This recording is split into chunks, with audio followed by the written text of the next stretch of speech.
Hi കൂട്ടുകാരെ, എൻ്റെ പേര് സാറ. പക്ഷേ തൽക്കാലം ആ പേര് വിളിക്കണ്ട. കാരണം കഴിഞ്ഞ ദിവസം നമ്മുടെ സ്കൂളിലെ ഒരു ബോയ് എന്നോട് വന്ന് ചോദിക്കുക, കുട്ടിയെ ഞാൻ എന്താ വിളിക്കണ്ടേന്ന്. ഞാൻ പറഞ്ഞു, എന്നാ എന്നെ സാറേന്ന് വിളിച്ചോന്ന്.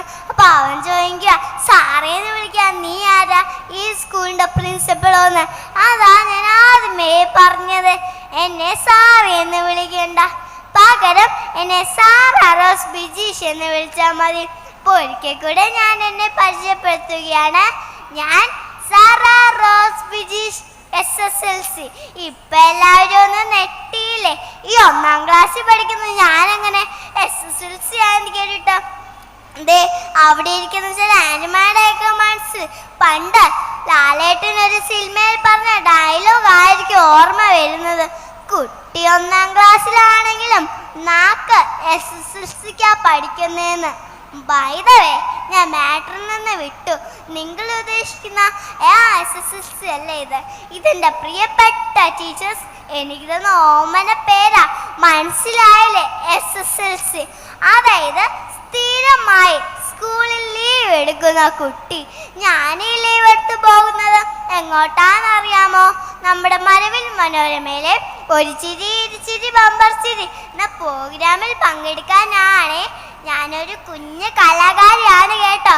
പിന്നെ ഈ പ്രോഗ്രാമിൽ പോകാൻ അനുവാദം തന്ന് സപ്പോർട്ട് ചെയ്യുന്ന എല്ലാ ടീച്ചേഴ്സിനും പ്രിൻസിപ്പലിനും ഈ അവസരത്തിൽ എന്നെ നന്ദി അറിയിക്കുന്നേ. പിന്നെ ചിരി ആരോഗ്യത്തിന് നല്ലതാണെന്ന് എല്ലാവരും പറയുന്നത്. ഞാൻ പറയുന്നത് ചിരി ആരോഗ്യത്തിന് അത്രയ്ക്കൊന്നും നല്ലതല്ലെന്നാ. അല്ലെങ്കിൽ പിന്നെ ആ കാവേരി മിസ് ക്ലാസ് എടുക്കുന്ന സമയത്ത് ഞാനൊന്ന് ചിരിച്ചെന്നും പറഞ്ഞ് എന്നെ തല്ലാൻ വരില്ലായിരുന്നല്ലോ. അത് പറഞ്ഞപ്പോഴാ ഒരു കാര്യം ഓർമ്മ വന്നത്. ഈ മിസ്സുമാര് നമ്മളോട് പറയുന്നതൊന്ന് ചെയ്യുന്നത് വേറൊന്ന്. നമ്മളോട് പറയും കൊച്ചുവായിൽ വലിയ വർത്താനം പറയലെന്ന്. എന്നിട്ടോ ക്ലാസ്സിൽ ചെന്നിട്ട് സാറാ സ്റ്റാൻഡപ്പ് എന്ന് പറഞ്ഞ് നമ്മളോട് ചോദിക്കുന്നതോ റേഡിയോ കണ്ടുപിടിച്ചതാര്, അമേരിക്ക കണ്ടുപിടിച്ചതാര്, അങ്ങനെ വലിയ വലിയ ചോദ്യങ്ങളെ. ഈ കൊച്ചുവായിൽ നമ്മളെങ്ങനെ വലിയ വലിയ ഉത്തരങ്ങൾ പറയും? അത് തെറ്റല്ലേ? അതൊക്കെ പോട്ടെ, എന്നിട്ടും പറയും നമ്മൾ വലിയ വലിയ മകാമാരെ കണ്ടുപിടിക്കണം. അവരൊക്കെ രാത്രി പോസ്റ്റ് ലൈറ്റിൻ്റെ വെട്ടയിലിരുന്ന് പഠിച്ചിട്ട വലിയ നിലയിലെത്തിയിരുന്നു. എനിക്കൊരു സംശയം, ഈ സ്കൂൾ ടൈം രാവിലെ 9 മണി മുതൽ വൈകിട്ട് 4 മണി വരെയല്ലേ ഉള്ളൂ. അത് കഴിഞ്ഞ് ഇരുട്ടുന്നവരെ ഈ മകാമാർക്ക് എന്താ പരിപാടി? വെറുതെ കളിച്ച് നടക്കുന്ന സമയത്ത് ഇരുന്ന് പഠിച്ചെങ്കിൽ രാത്രി പോസ്റ്റ് ലൈറ്റിൻ്റെ വെട്ടത്ത് പോയി ഇരിക്കണം. സുഖമായിട്ട് കിടന്നുറങ്ങിയാൽ പോരെ. ഇനി നമ്മൾ സ്കൂളിൽ വിട്ട് വീട്ടിൽ വന്നാലോ? അപ്പയമ്മ എന്താ പറയുന്നത്? നീ അപ്പുറത്തെ വീട്ടിലെ കിച്ചുവിനെ കണ്ടുപിടിക്കുക, അവന് ഫുൾ A+ ആണ്. അല്ലെങ്കിൽ പറയും നീ നിന്റെ ക്ലാസ്സിൽ മഞ്ജുവിനെ കണ്ടുപിടിക്കുക, അവൾ സ്കൂളിൻ്റെ ലീഡറാണെന്നൊക്കെ.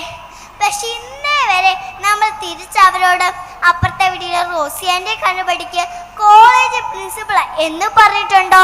അല്ലെങ്കിൽ അപ്പുറത്തെ വീട്ടിലെ സജ്ജങ്ങളെ കണ്ടുപിടിക്കുക, സ്ഥലം എസ്ഐ എന്ന് പറഞ്ഞിട്ടുണ്ടോ? ഇല്ല. അപ്പം നോ കോമ്പറ്റീഷൻ, അതല്ലേ നല്ലത്. സോറി, പെട്ടെന്ന് ബമ്പർ ചീഴ ഫ്ലോറാന്ന് ഓർത്തുപോയി. അവിടെ ഇതുപോലെ തിരിഞ്ഞു നോക്കിയാലേ ബമ്പർ അടിച്ചോ ഇല്ലയോ എന്ന് അറിയാൻ പറ്റും. ഏതായാലും ഇവിടെ ബമ്പർ അടിച്ചില്ലെങ്കിൽ എല്ലാവരും കൂടെ ചേർന്ന് കൈ അടിച്ചാൽ മതി, എനിക്ക് സന്തോഷമാകുവേ. പിന്നെ ഞാൻ ഇന്നിവിടെ സംസാരിച്ചത് നമ്മുടെ പേരൻസിനെയും ടീച്ചേഴ്സിനെയും കുറിച്ചാണ്. മാതാപിതാ ഗൂഗിൾ ദൈവം എന്ന ഈ കാലഘട്ടത്തിൽ മാതാപിതാ ഗുരു ദൈവം എന്ന് നമ്മളെ പഠിപ്പിക്കുന്നതും നേർവഴിക്ക് നയിക്കുന്നതും നമ്മുടെ പേരൻസും ടീച്ചേഴ്സുമാണ്. നല്ല നല്ല പുസ്തകങ്ങളിലൂടെ നമുക്ക് അറിവ് ലഭിക്കും. എന്നാൽ നല്ല നല്ല ടീച്ചേഴ്സിലൂടെയാണ് നമുക്ക് ജീവിതത്തിൽ തിരിച്ചറിവ് ലഭിക്കുന്നത്. സോ എൻ്റെ എല്ലാ ടീച്ചേഴ്സിനും ഒരിക്കൽ കൂടി നന്ദി പറഞ്ഞുകൊണ്ട് Sara Rose Bijeesh. Thank you. Wonderful performance മോളെ.